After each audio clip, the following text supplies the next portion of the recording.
So this is the question related to Vedic Dharma. Last week we saw had the part one of the answer.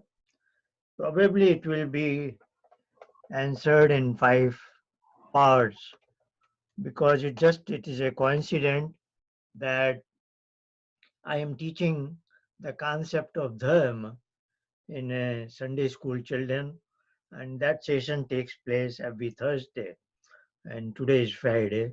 So I am developing a set of slides for the children session, and of course the concepts are same, but when I explain it to children, the metaphors and things are slightly different, but no harm, because what is made understandable to children can always be understood by adults. It is not other way around. So rather than doing a rediscovering the wheel and making another attempt, another presentation, I will be using that presentation, but we'll go in slightly fast mode because this coverage is for adults. So let me show you the slides that I had shown yesterday to the children, and it's yeah.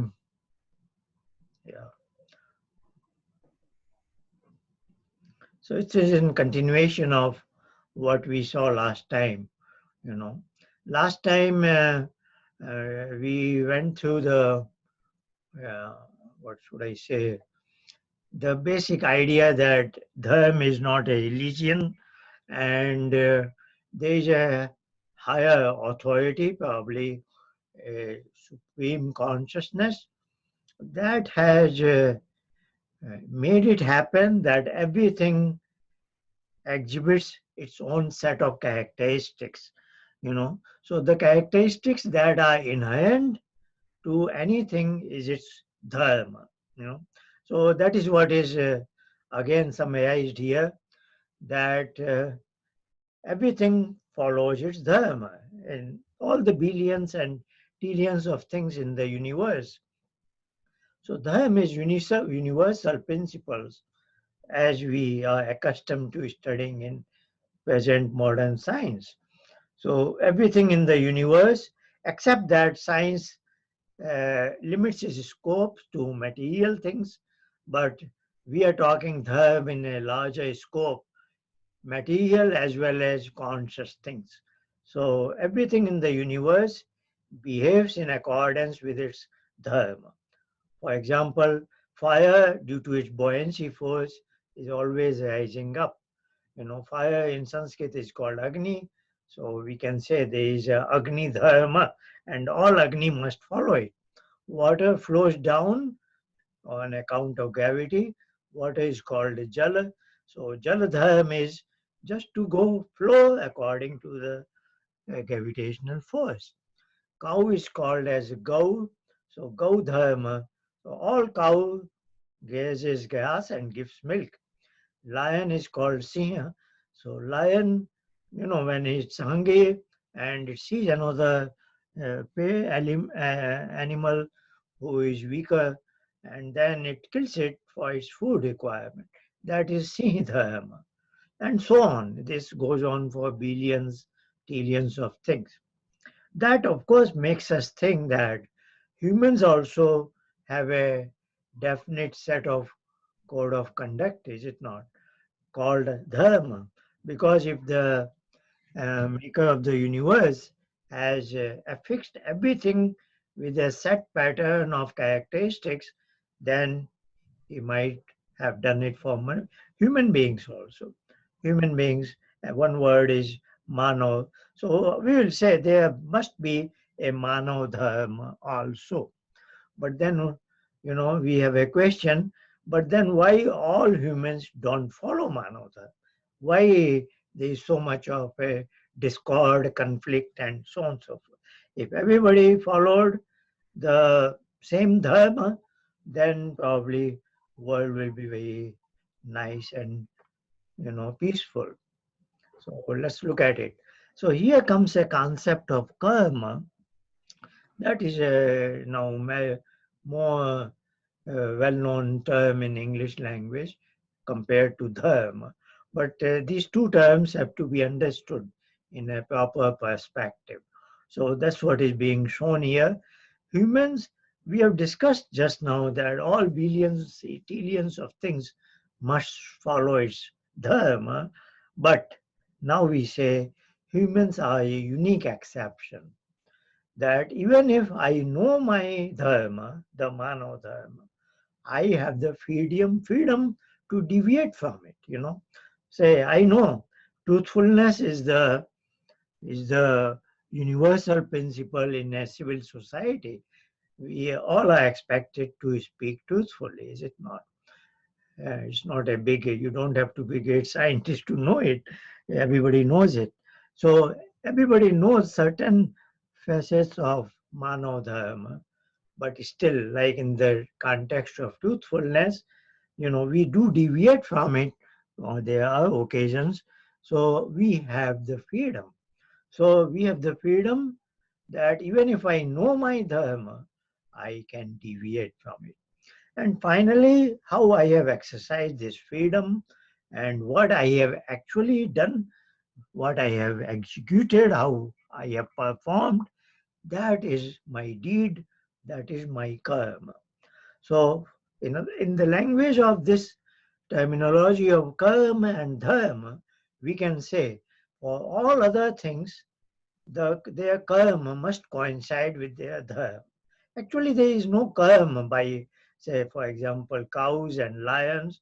They just follow their dharma, and their karma is always what their dharma is. So, actually, there is no concept of karma for anything else other than human beings. Only human beings do what is called karma in exercise of their freedom to deviate from dharma, is it not? So this concept has to be properly understood. But why is all this, So we are trying to understand it that human life is not much programmed. We are expected to rise, there is no limit as such. So that's what is being said here, that humans are not programmed as animals are. You know, animals have no choice. They have to follow their dharma. But we human beings have freedom, and that, of course, once we get freedom, we become accountable to that agency who gives us freedom. And that accountability is now called as law of karma. So, we are building up concept that dharma is universal, but human beings have a freedom to deviate from dharma. Finally, what a human being does is his karma, but then he is accountable, and that is accountability is law of karma. What is the basic purpose of law of karma? That has kind of reward and punishment, kind of carrot and stick. So if I follow my dharma, I get good reward. If I deviate from it, then I am punished. So why all this? Of course, law of karma is finally that it brings me back to dharma. Like we have polluted the atmosphere too much, now we are suffering the consequences, and now all heads of the government and states gather together. They want to minimize the carbon print and greenhouse gas. So they discuss it, is it not? If we were following dharma right from the onset, then we would not have picked up a lifestyle that is causing this much of energy consumption and all sorts of wasteful ideas. So law of karma is that you will have to face the consequences of what you have done, and the mechanism is really basically so that I come back in line, I fall into the line of dharma. But when I have the freedom, I can rise above also. I don't. It is not that I am on a programmed path. I can rise, and that's where sky is the limit, or even beyond it. And the freedom means other direction also. I can fall also, is it not? So that's why the human society community is different from all others, that we have categories of good human beings and bad human beings. Those who have attempted to go above, those who have allowed to fall down. Is it not? So average human beings are Manushya, and those who are above average, they have a term called Devata, and those who are below average, they are called as Rakshas. So seemingly all of us look human beings, but we are we are somewhere in these categories. These are broad categories. Of course, in between there will be a this is a this is a continuum sort of thing. Human values or human quality. It is very low here and is building up in this direction. So let's go further, trying to understand these three categories of Devata, Manushya, and Rakshas. These are Sanskrit terms. So let's look at the average, because most of us are here. Average, nice people. They give and take in equal measure. They A good shopkeeper, he takes $10 from you and gives you something worth $10. You are also happy. He also makes a small profit for his livelihood, and both like each other. So most of us are in this category, average nice people. Though we have freedom, but we follow some code of conduct. That is our dharma. Now there are people who are lower, who fall down. They are below average, slightly bad people, and every community has it. The proportions may vary, you know, and you don't want such a person to come in the middle of night and take away your peace and belongings, etc. What they do is opposite to dharma, is called A-Dharma. A is negation in Sanskrit. It is a prefix uh, called upsarg. A-Dharma means opposite of dharma. But on the higher side, they are unusual, very above average, kind of superior, not superior in class. By conduct, they are noble people, good people, who are who give more goodness than they take. They deal in such a manner that they give you more positive things, and you don't take anything, or take your pain and suffering only. They don't take away much of your positive things, is it not? So what they do, now we are puzzled here. The concept of dharma and adharma seems to be failing here. If we say they perform their dharma, they will be in this category, is it not? So if we, and of course they are not doing adharma, they are superior, good quality people. So we are slightly at loss here. What is the right term here to use? What is their conduct? And that's what we'll try to understand in next few slides.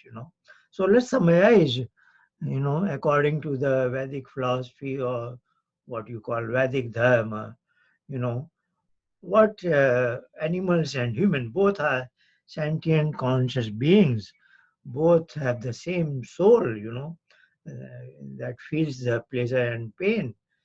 Of course, our body and mind are different. So, but mind are not grossly different. When we say they are programmed, what we are saying is it is the same mind both of us have, animals and myself, human beings, but their mind is guided by that supreme being. So, he takes care of their kind of mundane functions, as if he has embedded a program in their mind. So one way is they have better mind than ours, in the sense they have more powerful instincts. Like in an earthquake, they are likely to save themselves than we can save ourselves, because they have more powerful instincts. So they are better connected to that supreme being. But that programming is what, that they have no choice. and that they must follow their dharma. On the other hand, we broadly function using intellect. So now what we called here, they do dharma, we do karma. Now we are seeing from our mind point of view, their mind is broadly functioning instinctively, and we function broadly intellectually. Though we also have some instincts, namely, say, survival instinct, etc., which are very important on certain occasions where we don't want to think, but we want to follow our instinct, is it not, when it comes to our life? So, but broadly, where we have exercised our choices, we have multiple options, and because we are not programmed, we have freedom to do contrary to our dharma, which is finally my karma. And then once having chosen a particular option, I must face the consequences of my karma, and that is called law of karma. Law of karma is very simple. We'll see in the next slides. And we are sometimes right, sometimes wrong. But we never say animal did anything wrong. They are always right. Actually, they don't have the vocabulary of right and wrong. It's for us only. And therefore, there is a very important segment of our life, education process. So we may have powerful intellect, but that is like an engine and it needs the knowledge as fuel so as to function. That's why early phase of our life is to gain education, and there is no such thing for animals. So based on our karma, of course, we have freedom of thought, expressions, and actions. There are three broad categories that we have seen how we utilize this freedom. Now, a quick statement on law of karma. That is only for humans because only we do the karma. And in Sanskrit Vedic philosophy, we say we are in karma yoni, whereas all other species are in bhog yoni. So that is another technical term to describe all this. The statement is very simple. You reap what you sow. All what goes around returns to us, comes around. So if karma is same as dharma, you know, we have agreed that there must be set of principles of manav dharma. But I have freedom, even if I know it, follow it or not follow it. But if I follow it, then there is a correlation. I will get some sort of pleasures, joy and happiness. So reward for following dharma is a positive feeling. Reward for adharma, the negativity, is pain and suffering. You know, broadly everyone knows it. But the problem is because these rewards come after certain time, it's called a gestation period. The karma takes its time to ripening of it. So in philosophy, they have a concept as if there is a vessel that is cooking on my burner, and karma is as if I have put in some ingredients into that vessel. Now it is cooking. So when it has been cooked, that is called karma vipak, ripening of karma. Then I taste the food, and its taste is, good or bad, bitter or sweet, depending on what ingredients I had put in, what karma I had put into the vessel. So, you know, that is a gestation period, and that's where the bad people, you know, they don't realize it. That sure law of karma will catch hold of them. They think, I can get away from police, do something in hiding, and save myself from law of land. But law of karma is very universal. You cannot get away from it. Just because there is a time duration, it doesn't mean, it is not going to act. So it will definitely catch your neck, and sooner or later it will settle the account. But so broadly for this reason, some people do adharma because they want pleasure, fast, then and there, and without hard work. They fall to temptations of greed, anger, and laziness. So Patanjali calls it as Lobh, Krodh, Moh Purvaka. So basically, these are the, lust, etc. is also in greed. So in greed means you want to acquire something your imaginary wants, you know, and you just want it. So it's not need based, it is your wants. And if you don't get it, you exhibit anger, or if somebody is hindering your wants, you are angry towards that. And you want it to happen everything by itself without doing hard work, then you are in moha. So, lobha, krodha, moha, purvaka. This is Patanjali's statement. So when you fall to these temptations, you are falling down. Baseline is Manushya. As a child, we were all good human being, Manushya. We were doing only our dharma. A child doesn't do anything wrong. But as we grow up, if we fall to these temptations, then we allow ourselves to become low category person. So let's see. The So now somebody can ask a question. Why evil exists at there? Why these temptation? Why bad things are possible? Why adharma exists? Why this option of adharma?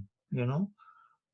So let's look at a scenario. If every child in the world said 2 plus 2 is 4, and there was no other option like 3 or 5 or some other number, would we imagine such a situation? No, we don't say such things. We know that a child has to be taught that 2 plus 2 is 4, and even after having been taught, many children will give wrong answer. We know that. So as much as the possibility of wrong answer exists, the wrong dharma, opposite of dharma, will also exist. So that's what is the meaning, that we are not programmed, you know. So we can be sometimes right, sometimes wrong too. Animals are always right. So if we were also never wrong, never did adharma, no possibility of adharma, then what would happen? If humans were programmed to always follow dharma, then it would be a beautiful world, but we would be another animal, is it not? So that is the design of the universe. Human life is very challenging, and we should accept this challenge in a proper spirit, and that's what it is. We must remain watchful and stay away from adharma. What do the Vedas say in this direction? Very important statement. Manur-Bhava, become a human. Very interesting. It is not, after all, by very nature of being, I am a human being, is it not? But we are told, no, you have to become a human being. So being is not an option. So if you are not watchful, you will degrade from Manushya to access. So you have to be very conscious that I have to become a human being, a Manushya, a and if possible even rise above to become a Devata, is it not? So being is simply not an option, because our mind is like this. It always goes through transformation. It picks up many things. And if you are not watchful, it picks up very unwanted bad ideas also. So yes, we are born human, but must be watchful that we do not degrade to Rakshas.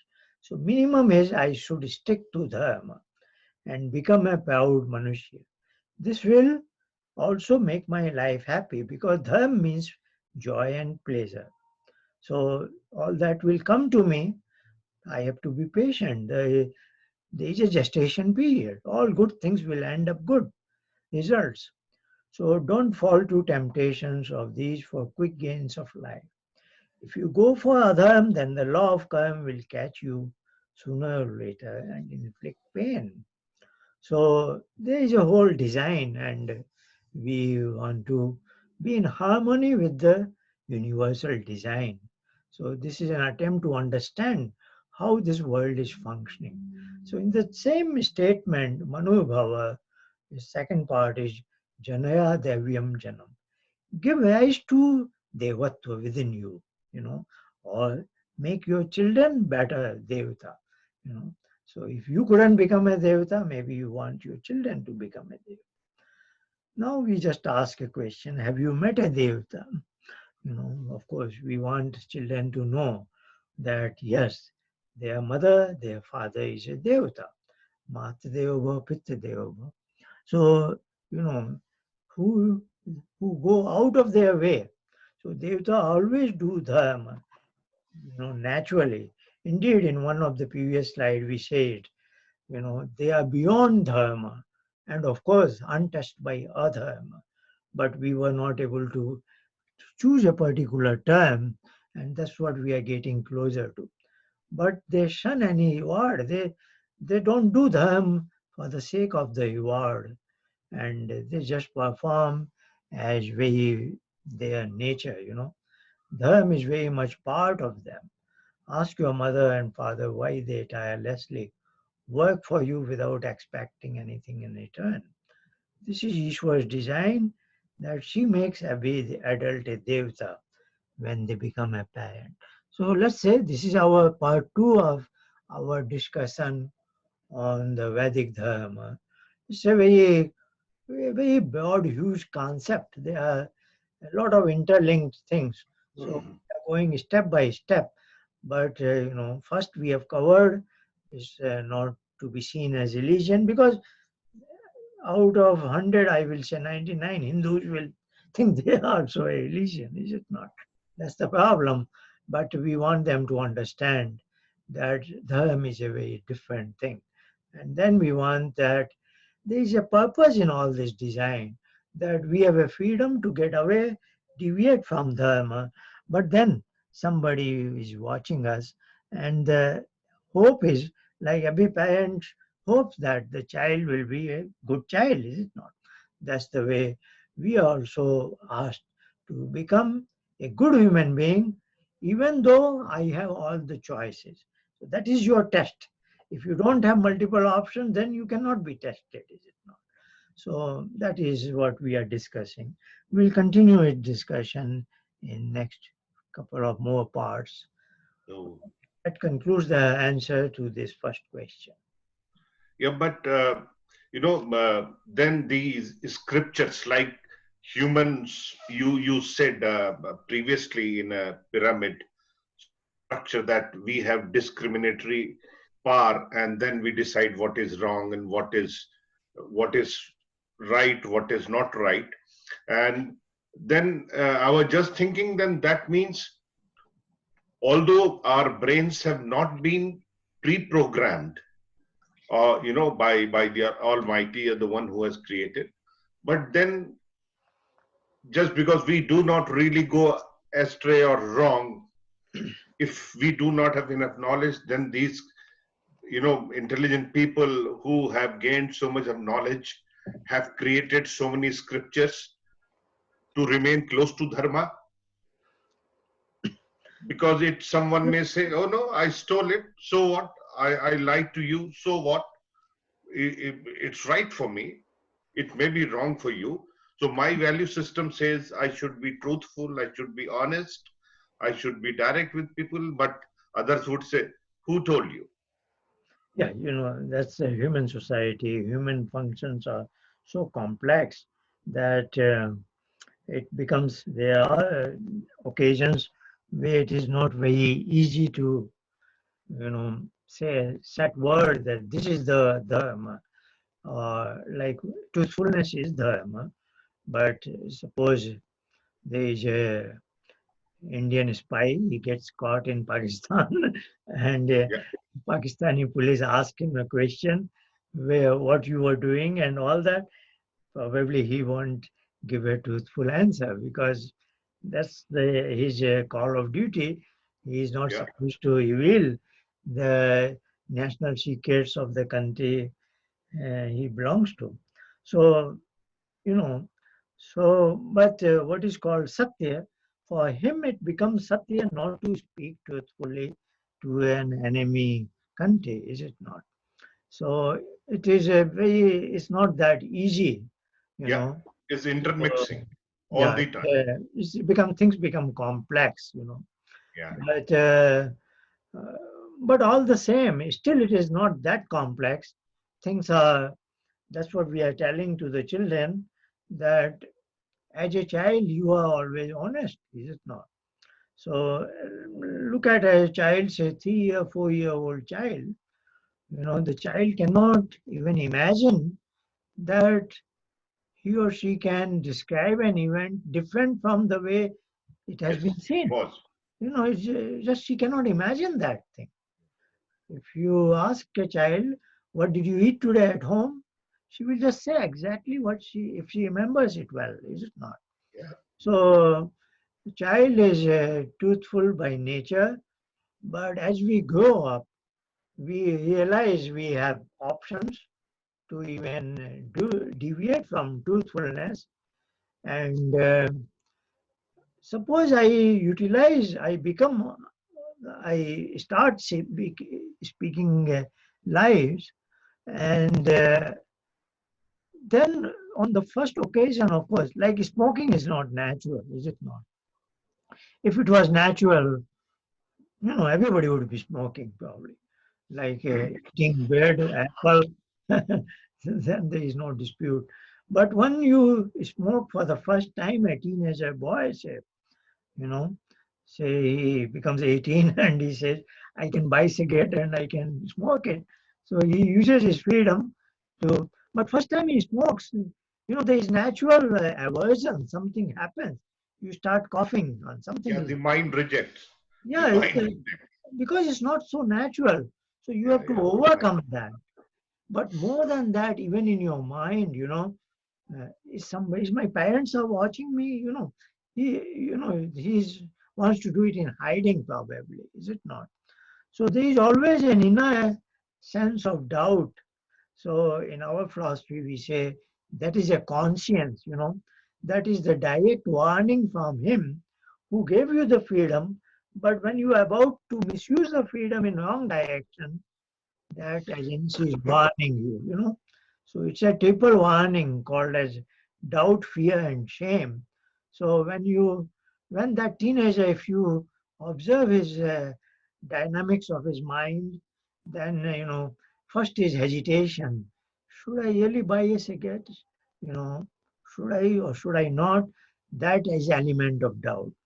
Then he is fear. You know, first time I am smoking, I don't want my dad to see it and all that.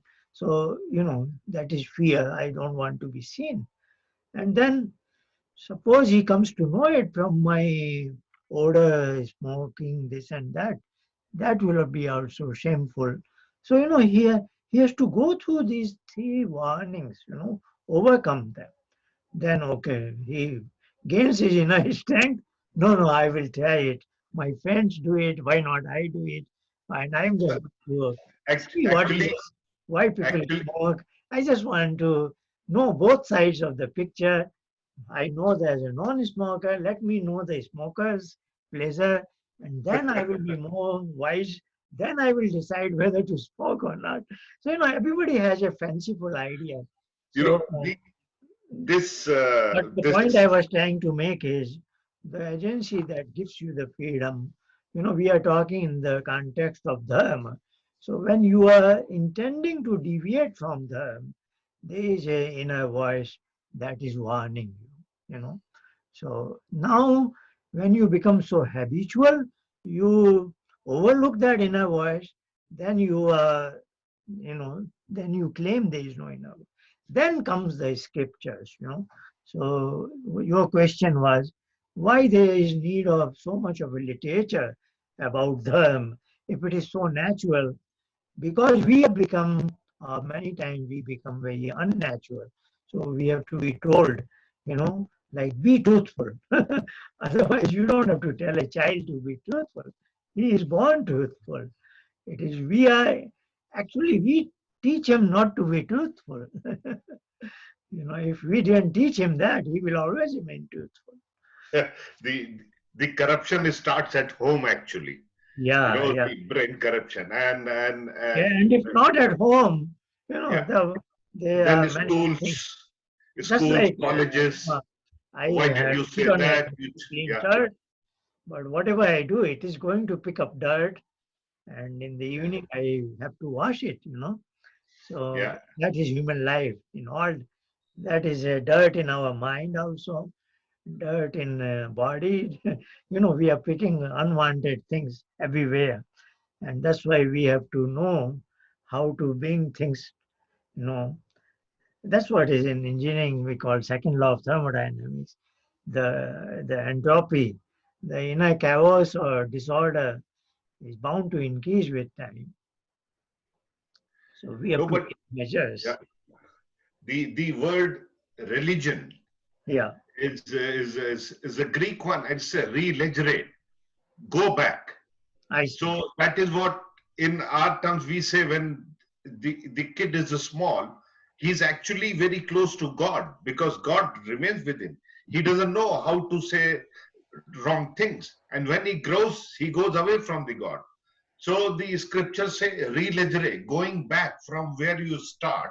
Yeah, And our Rig Veda also says that if you call me like a young soul, young heart, innocent boy, I'll come. I'm your father. But that innocence is lost.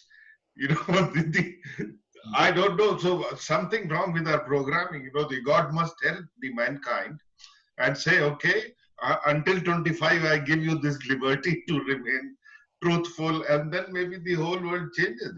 Sometimes, I mean, I envy the animals.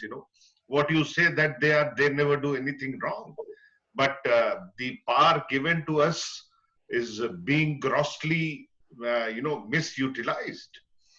We are able to dodge people and commit a lot of frauds and crimes. And if you speak truth, now people say you are an idiot. Why do you say truth? Nobody likes it. So things are actually going in a different direction. And that is because we have been given so much of liberty. yeah, yeah. Of course, and we must admit it's not that we are in a very wonderful world. We have made a mess here. Yeah. Even families are broken, children are, it's not that we are in a very bad world, but there are too many things we need to set it up. No, all the words you took, greed, laziness, or deceit, whatever, those things which were to be actually totally avoided, they are dominating today. So it's not a need-based society anymore. It's a totally greed-based.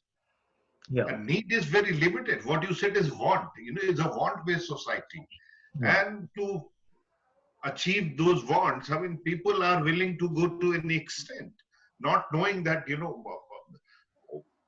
Because, the yeah, end of the day, you have to clean your shirt, as you said. well, talking about animals, Yeah, if you think objectively, if you have milk from a cow, you know, now she's 2.5, 3 year old, how can you kill her yeah. for meat? You have to have some sense of gratitude, somebody's milk you have had, your children and yourself, and now you are killing that animal for its meat. And when other options are for food are Well, available, you yeah. know, so there is a total lack of sensitivity, total lack of gratitude, total lack of love and emotions. And then you go to human beings, you know, you exploit, they have traded human beings as slaves. Now, when that diminished, then there was idea of indentured laborers. You were cheating them, you bought them for life almost for mere small sum. And then they developed the concept of colonialism. All also. And now there is a new, now let's look at the Western world. Their things are prized by them, but the things produced in the poor countries are also priced by them. It is in the London and New York, they decide what is the price of wheat or barley or maize or bananas grown in Honduras. you Yeah. know so exploitation is there, just because what you said, because you greed. you know we want to control others, we want to make others do for us, that. And that's what law of karma is working. Even the societies, they are haves, they are not happy societies. It's not that Western world is happier than the Southern world, or happiness No. is nowhere to be seen. So people have to sit and think what is going wrong. Why, like in America or Europe, these are lands of abundance, food is so cheap. You can eat well at 10% of your income almost, and they still, people are not happy. No love, no trust. You know, whole purpose of life is not known. The Not known. It's basic defeated. issues are missing. So we want dharma to be. Maybe the word religion captures that meaning. I'm not expert in those languages, but as of now, religion has become, it is accepted norm that person A has religion X, person B has religion Y. So multiplicity of religion is a norm. But what we are trying to say is multiplicity of dharma is not allowed. Dharma is one.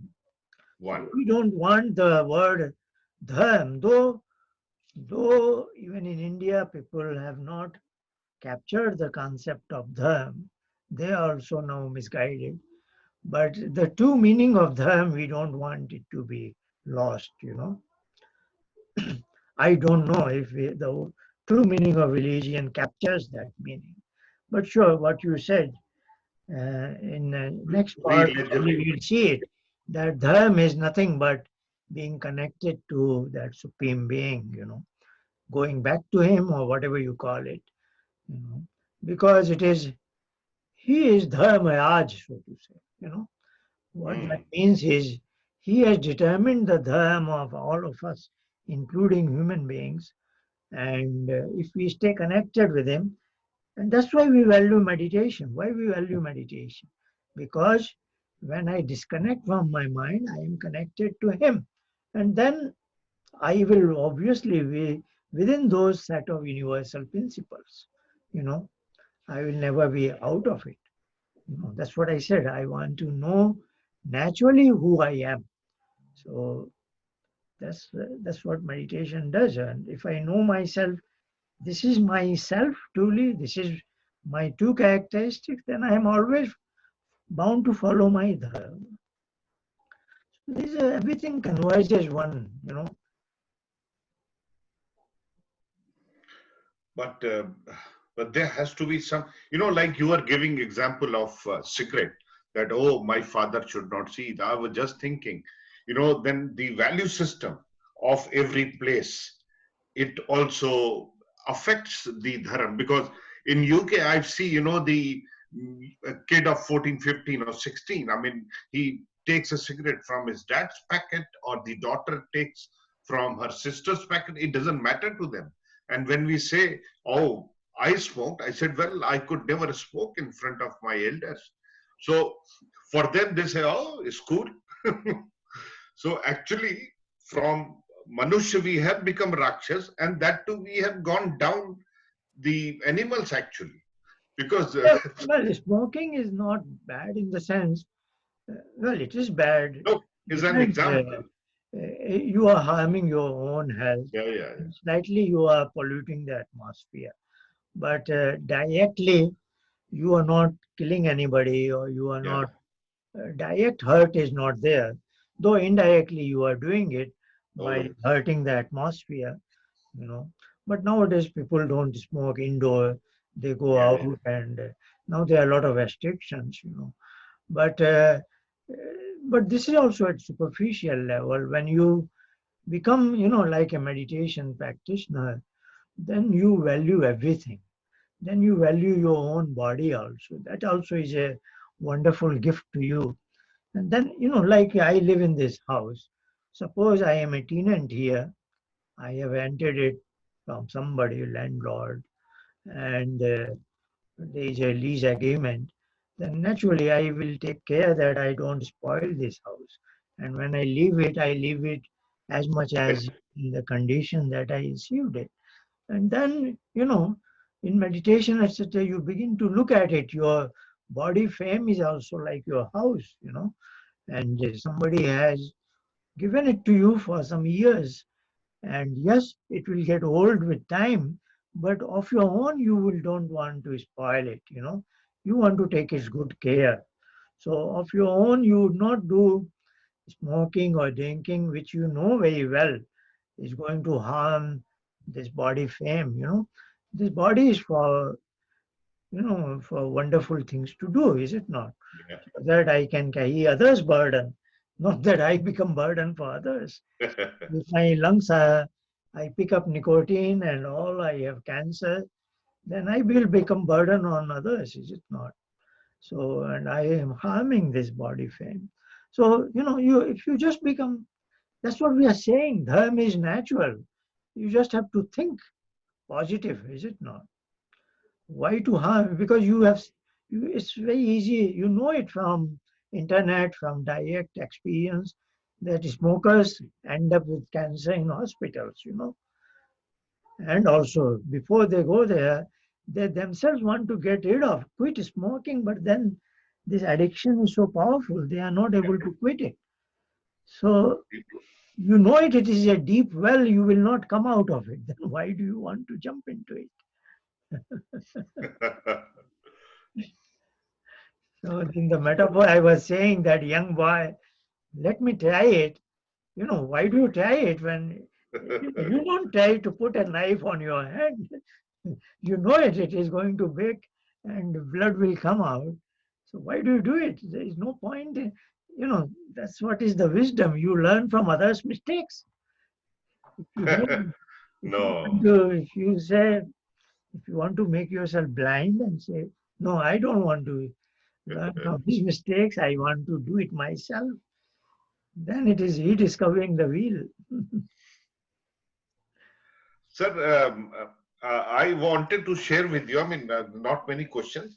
I had a very strange feeling yesterday's meditation. I was almost, I crossed 1 hour, 10 minutes, and I don't know whether it was my body or it was my mind. I had previously told you I had some physical things. My hands used to come up in the air against gravity and remain there, like this for at least as long as I could sit when normally it should fall down. No. So that has gone. But yesterday, it was a swing of either body or mind of like if you is a big bowl and you put in half, fill it with the water and then just swing it. So it was just like this, swinging from left to right or right to left, and I could not make out whether it's happening inside my mind or it's my body which has started swinging. And actually, I get scared sometimes. I said, well, we talk so much about meditation. If someday you go in such a meditation that you don't come back, can that happen? It's a very silly question, but it gives me, sometimes, when you get such feelings that, I don't know whether it was my room was closed. Otherwise, I would have asked my wife. Hands I knew that they will come up. They will come up from my lap up to 6 inches. So even when I finish the meditation, I would see what the hell is happening here. But this swing was very. I mean, I derived a lot of pleasure as well, but I didn't know whether it was happening inside my mind or it was my body which was doing like this. So I thought I'll just check with you. I mean, has anyone felt like this before? No, I'm not aware of this thing, uh, not as a part of meditation. But sure, body and mind are so much of linked here. You know, like you listen to a music tune. Say music tune is you are listening, but Yeah, then your hands and feet begin to dance. yeah, yeah, yeah. So you know that music is affecting your mind. You are hearing, and then that gives certain impulses that you begin to feel like this and that. You know, so in meditation, maybe you went into some sort of a you know there is a, I won't call it music of your mind, but some pattern in your mind became active, and that Hmm. probably is causing you know this. I wouldn't know exactly. Hmm. Okay. So No, at minor level, like today only in meditation, today's subject was asana, the body posture. Then I yeah, made this remark, once I am in meditation, then I just feel like that my hands are like this, but then I want to make it like this. yeah. Now there is some inner urge that wants to be like this. Probably that will make me more comfortable or what. And at that time, I don't question it. I just do it that Get way it. because there is the meditation is more important other than body posture. So now, in the same direction, there may be, like you said about your hand, maybe instead of going this way, it wants to go up this way. There is some momentum here, probably, which, once it is rising up, naturally there has to be some counter force here to, because this is against gravity, Yeah. hold it this way. So I don't know. These are very complex things nowadays. Of course, they have done a lot at the brain level, but our discussion is on mind. So, Yeah. of course, between the mind and the body is the brain is there. And scientists like to look at brain because that is, they can see it in the experiment in the laboratory. What we call mind is very, I won't say it is abstract, it is a real, but it is very, very minuscule, tiny thing. So, but in our nomenclature, we call it as mind, which is, So you mean to say mind is also something like jeev or a material thing, a very tiny thing? yeah, it's tinier than subatomic particles. Yeah.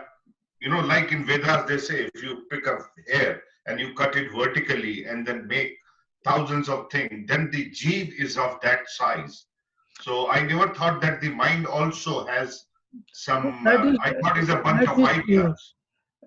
they are not saying the self is of that size. I know what you are talking about. This is in the Vedas, balad mekam. Yeah, If you take a hair, split it vertically. They are saying you are even smaller than that. yeah. They are saying, but we can say even mind is smaller than that. So mind is smaller than jeev. The people that they wanted to see the Atma, actually they could never. It's Because very, soul is self is actually non-material. So that is a, like in the limit it is x going to 0. So it is non-material, but mind is made of material particles, but it is tiniest particle. and when people say the bunch of thoughts, that's not the real definition. It's just a bunch of thought. No, it is the tiniest of the particle. Yeah, then within the mind there are say three entities.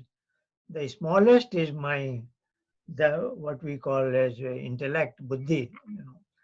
The next one, all these three are very, very small actually, but even there is a grading.